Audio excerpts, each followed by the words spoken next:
General Jeffrey Harrigan, Lieutenant General Stephen Basham, Major General John Wood, Colonel Matthew Huisman, but most especially to all of the outstanding men and women wearing the uniform of the United States Air Force and all of our armed forces. Thank you for coming out tonight, and thank you for your service. It really is an honor to be back. To be back at Ramstein Airbase with the men and women of the 435th Air Ground Operations Wing, the 521st Air Mobility Operations Wing, and of course the enduring courage of the 86th Airlift Wing. You know, I know it's awful late here tonight. You all stayed up late to see me, and I'm very honored by that. I really am. Giving me this warm welcome to Ramstein. So, I don't know about you, General Harrigan, but it looks to me like these airmen might just have earned a 3-day weekend. What do you say?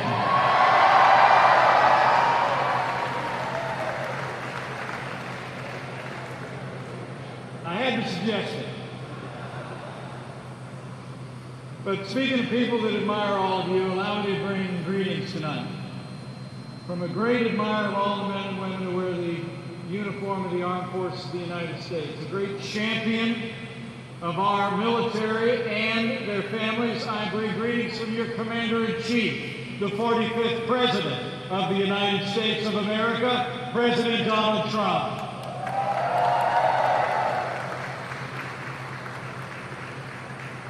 And I'm looking forward to meeting as many of you as time permits tonight. And I really just wanted to stop by on behalf of your President, his Vice President, and a grateful nation to deliver a very simple message to each and every one of you. The United States Armed Forces is the greatest force for good the world has ever known, and you are that force.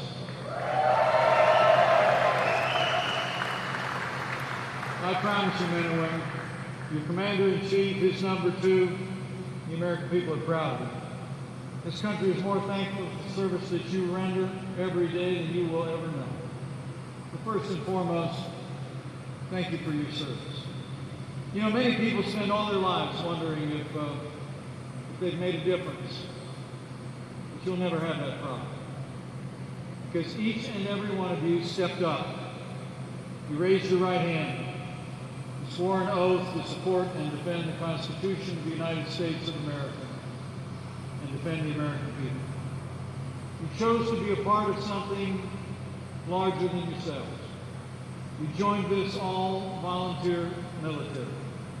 And as the good book says, you did not love your lives so much as to shrink from this calling.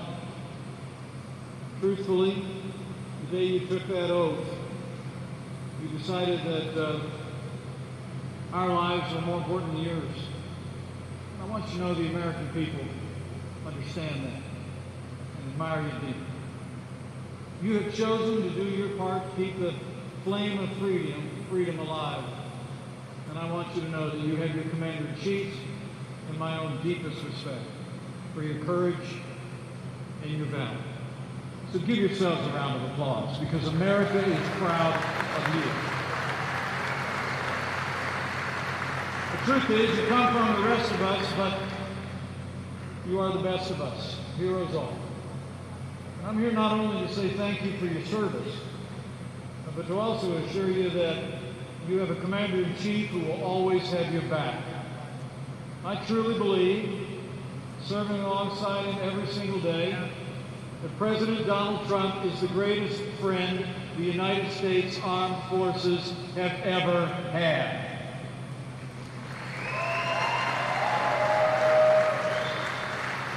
I mean, from the earliest days of our administration, our president has taken decisive action to make the strongest military in the history of the world stronger still. In our first year in office, President Trump signed the largest investment in our national defense since the days of Ronald Reagan, including the biggest pay raise for our troops in more than 10 years, and you deserved every single penny. As the President said not long ago, our active duty personnel are now the best equipped, best trained, and most technologically advanced fighting force in the history of the world. And it's true. And with this renewed American strength, we're once again embracing America's role as leader of the free world. Under this President's leadership, and by virtue of your service, we're standing with our allies, and we're standing up for enemies. Here in Europe, I'm proud to report that our NATO allies are contributing more to our common defense than ever before.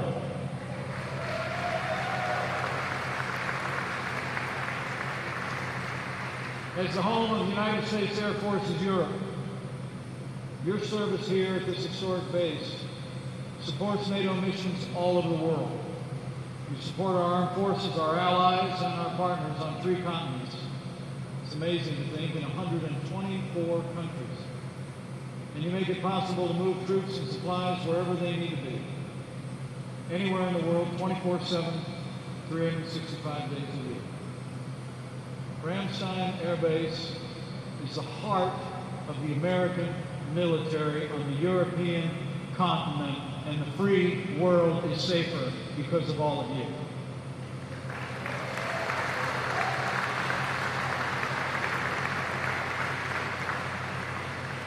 Speaking of security, I'm pleased to report to all of my fellow Americans that just a few hours ago, at President Trump's direction, we concluded a successful negotiation in Turkey that directly impacts missions that you support here at Ramstein Airbase every day. As you all know, 1 week ago, Turkish forces crossed into Syria. Earlier this week, President Trump took decisive action and called on Turkey to stand down, to end the violence, and agree to come to the table for negotiations.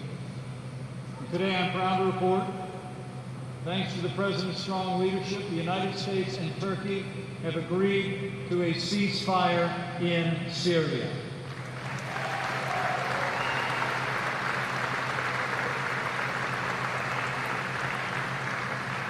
I know all of you here at Ramstein Airbase have been vital to our mission in that region for years. The progress that we made today, I believe, is directly owing to the work that all of you have labored so nobly to advance here.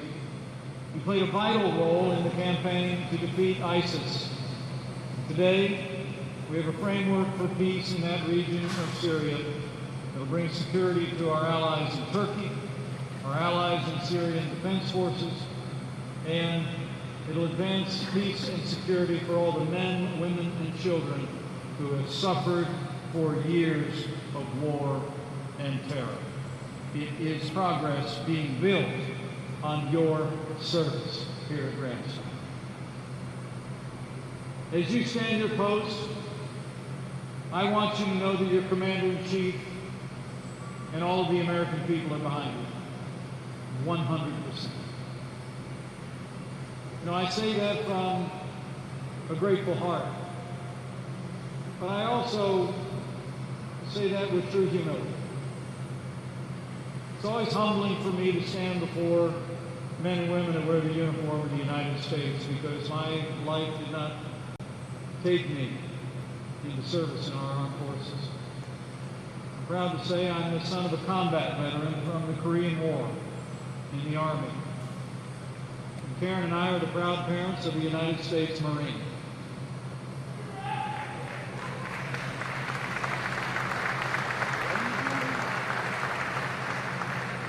And if it helps, my daughter just got engaged to a Navy pilot, so I'll soon be the father-in-law of a naval aviator as well.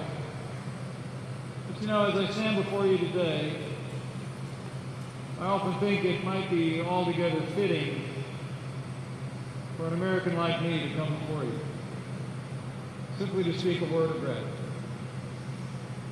Not so much as your Vice President, but just as a fellow American. Fellow American who lives under the umbrella of protection that you provide from here in Ramstein and across the free world every day. But I want to leave you with this admonition, even at this late hour. On behalf of your Commander-in-Chief, I want to urge all of you, mind your mission, stay sharp, be vigilant, respect the unified chain of command, take care of each other, especially those under your command, and you will succeed in serving this country with distinction. And as you do this, never doubt for 1 second that the service that you render here on this continent so far from home matters more to the American people than you will ever know. The American people are grateful for your service because we know that your service comes with sacrifice for you and for your families. You've stepped forward in a calling that has, as I said before, counted our lives more important than your own. But I want to assure you, as you go forth, defending America and defending freedom here at this outpost in Europe, in those times that it may seem a little too far from home, in those times that you may feel a sense of loneliness or separation. Just know that you do not bear this burden you carry alone. As you serve here, I want to assure you that wherever you are called to serve, wherever you are deployed, you will carry with you the strength and pride of the American people. You will carry with you the confidence of your Commander-in-Chief. And I also know that every day you are carried by the prayers of the American people. I know as I travel across this country when I'm home, that the prayers of the faithful carry men and women of our armed forces every day. The American people will continue to pray as we serve and protect our nation. Pray that, as the old book says, no harm would befall you, no harm would come near your tent, and that as you serve on the ground or in the skies, that he would command his angels concerning you to watch over you in all your ways. And that'll be our prayer, as I know it is the prayer of millions. So to the men and women of Ramstein Airbase, thank you for staying up so late to greet your Vice President. I'm honored to be with you today. I look forward to meeting as many of you as time permits. And I have to tell you, I leave here today, even at this hour, with renewed confidence. Looking at all your shining faces and the grit and resolve that I see in your eyes. And I know, as long as we have men and women like you, with the courage to step forward and serve, as long as we have heroes willing to put your lives on the line for freedom, as long as we have patriots like all of you to defend our nation, I know America will be safe. Our freedom will be secure.